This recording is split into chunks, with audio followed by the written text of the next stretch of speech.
అమ్మ ఇప్పుడు మనం మామూలుగా ఇన్‌స్టా కానీ, యూట్యూబ్‌లో ఏవన్నా ఎక్కువ ఓపెన్ చేస్తే, ఎక్కువ ఆడవాళ్ళ ఎక్స్‌పోజింగ్ ఎక్కువైపోయిందమ్మ.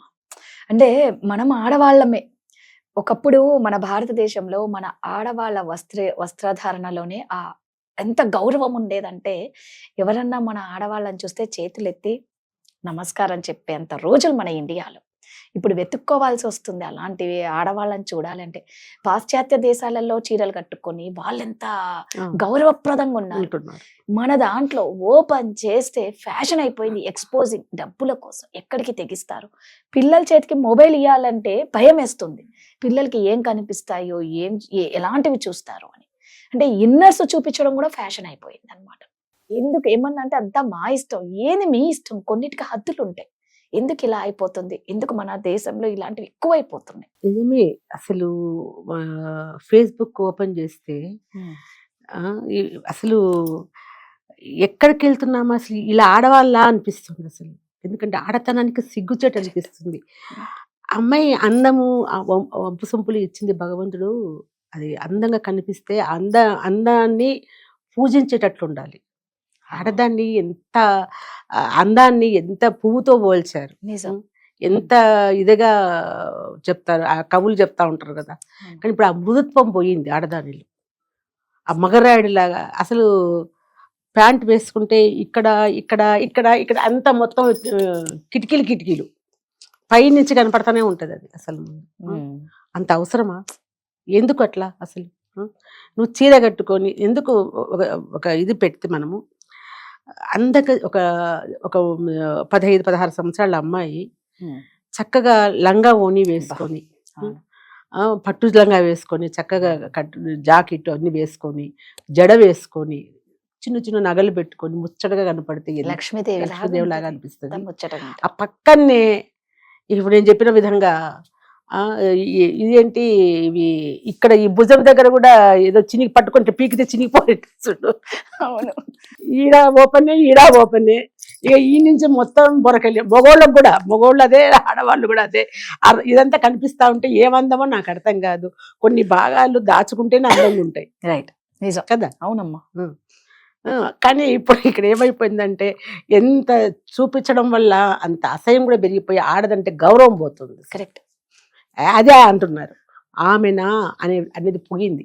అదే ఇది అనే మాట్లాడుతున్నారు తప్ప ఎక్కడన్నా గౌరవంగా చూస్తున్నారా? మనము అన్ని మన ఇదన్నీ మర్చిపోయి మనమే మట్ట తిరుగుతుంటే విదేశాలలో వాళ్ళు హరే రామ హరే కృష్ణ వాళ్ళని చూడండి, భగవంతుని ప్రార్థిస్తూ రుద్రాక్షాలని తులసిమాలన్నీ వేసుకుంటూ వాళ్ళు చక్కగా భజనలు చేసుకుంటూ మన భగవంతుని కృష్ణుడిని ఆరాధిస్తూ ఎంత చక్కటి ఇది తీసుకొని వస్తున్నారు. కానీ ఇప్పుడు కూడా రాదా కొన్ని అయితే కొంతమంది ఏం జరిగినా విపరీతమే. పెళ్ళిళ్ళకు అక్కడ చూసినామంటే విపరీతంగా ఆ నగలు ఆ జిగ అని లంగాలు బోని అవి కూడా తట్టుకోలేకపోతాం చూడలేక.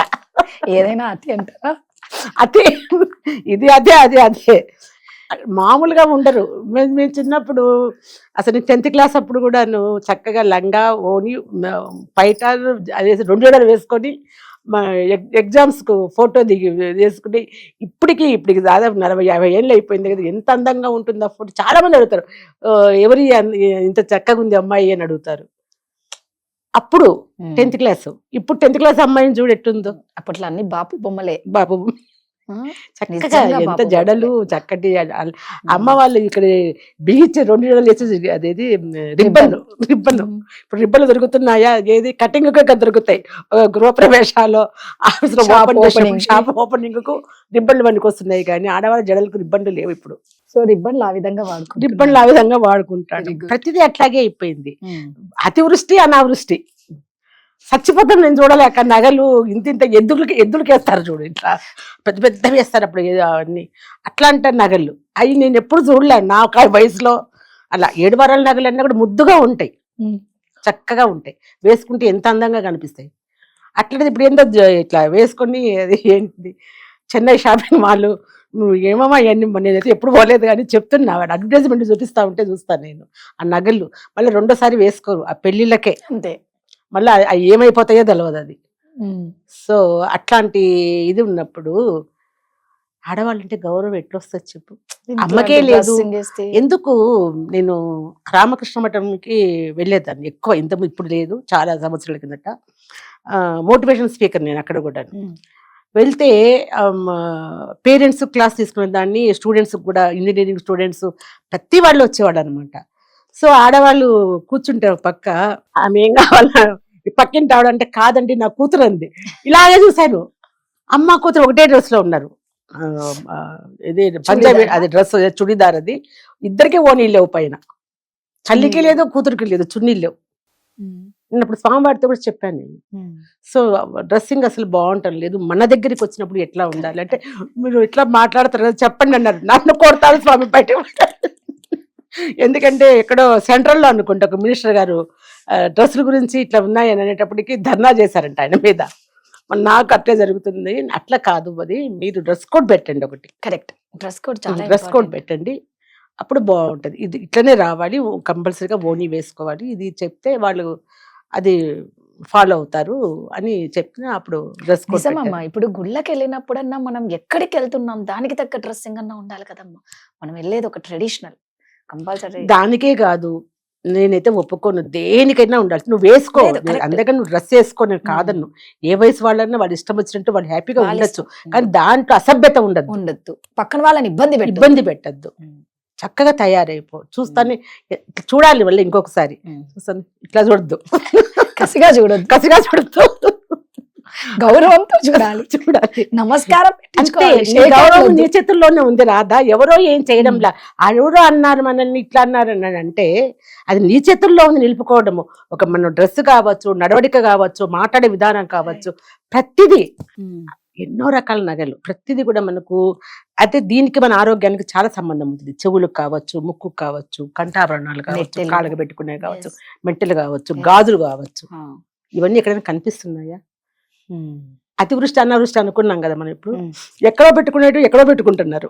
నువ్వు చూసావా లేదో కానీ ఈ ముక్కుకు ఏదో పెడతారు, చెవులకి రింగులు ముక్కు పెట్టుకుంటారు, అది ఎక్కడ బొడ్డుకు కనపడుతుంది. ఆ బొడ్డు అది ఓపెన్ చేసి చూపిస్తే వాడు అవతల వాడు చూడడము, అబ్బా బలి ఉంది అనేసి. ఇది ఎంతవరకు దారి తీస్తున్నాయి చెప్పు. దానికి ప్రతిదీ దానికి ఒక హద్దు అనేది ఉంటుంది కదా. ఎక్కడ ఉండాల్సిన వస్తువులు అక్కడ ఉంటేనే అందం.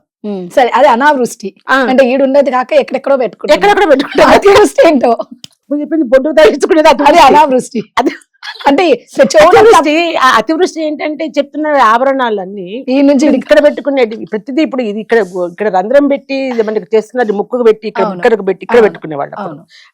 గొంతు కంట అని వచ్చేవి అప్పుడు. అది ఇవన్నీ కూడా మన ఆరోగ్యానికి చాలా సంబంధం ఉండే. అవి చెప్పాలని చాలా సేపు పడుతుంది ఏ సంబంధం అనేది. ఇప్పుడు అవన్నీ పోయే కదా, థైరాయిడ్, బొట్టు, ఇక్కడ ఏమొస్తుంది, కుంకుమ పెడుతున్నామా, అట్లా ప్రతిదీ చెప్పాను కదా ఇంతకుముందు, అతివృష్టి అనావృష్టి అని చెప్పి పెట్టుకుంటే ఏం లేకుండా అసలు ఒక విడో కదా ఉన్నట్లు. ఆవిడ విడో కాదు, మంచి ఇదే, కానీ ఏమీ ఉండవు. బొట్టు కూడా అసలు కనపడినట్టు ఇంత చుక్క. అసలు ఎందుకు పెట్టుకున్నారో నాకు అర్థం కదా. అది పెట్టుకోకపోతే ఎవడు ఏడవడు కూడా. ఎందుకు పెట్టుకోవాలి ఆ చుక్క? చక్కగా బొట్టు పెట్టుకుంటే అంత అందంగా ఉంటది. అసలు పూలు పెట్టుకుంటే ఎంత అందంగా ఉంటాయి. సరే, జుమ్కీలు వేసుకుంటే ఎంత అందంగా ఉంటాయి. అదేందో నేను ఈ మధ్య చూసినాను, ఇదంతా రాదా ఈ నుంచి ఇదంతా మొత్తం అవి ఎన్ని కేజీలు ఉంటాయో నాకు తెలియదు. నిజంగా ఈ బంగారువా ఏదో మాట్లాడదు. అచ్చా బరువు కన్నా పడాలి కదా మనం. ఎలా పడుకుంటారో కూడా ఈడ అంతా మొత్తం ఈ నుంచి ఇదంతా అతివృష్టి అంటారు దాన్ని. అనావృష్టి అంటే మీరు చెప్పిన ఏముండవు, పోయి నుంచి కింద వరకు అది బొట్టు కూడా ఉండదు. మీరు చెప్పింది 100% కరెక్ట్. ఇప్పుడు జడలు కూడా వెతుక్కోవడం కష్టమైంది. బికాస్ మేమైనా అలాగే ఉన్నాం అనుకోండి. కాకపోతే మీరు అన్నట్టు ఒకప్పుడు బాపు బొమ్మలే అందరూ. అప్పట్లో ఫొటోస్ చూసినా ఎంత ఆనందంగా ఉంటుందో. అసలు అందరు బ్లాక్ అండ్ వైట్ లో హీరోయిన్ల లాగా, ప్రతి ఒక్కరు హీరోయిన్లే. ఇప్పుడు ప్రతి ఒక్కగా జడ వేసుకొని జడ కుచ్చులు ఉండేవి అప్పుడు. జడ కుచ్చులు పెట్టుకొని, బుట్టలు పెట్టుకొని, చీర కట్టుకుంటే అసలు ఎంత అందం, అసలు ఎంత బాగుంటది. మళ్ళా ఆ రోజులు రావాలి కోరుకుందాం. నిజంగా అన్ని మారతాయి రాదా. కట్టు బొట్టు అన్నిట్లో కూడా, మనిషి నడవడికల్లోని ప్రతిదీ, మనం తినే ఆహారంలో ప్రతి దాంట్లో మార్పు వచ్చింది అనుకో, మళ్ళీ కొంచెం కొంచెం మనం వెనక్కి వెళ్ళొచ్చు. మనం అలా రావాలని మనస్ఫూర్తిగా కోరుకుంటాం. థ్యాంక్ యూ అమ్మా.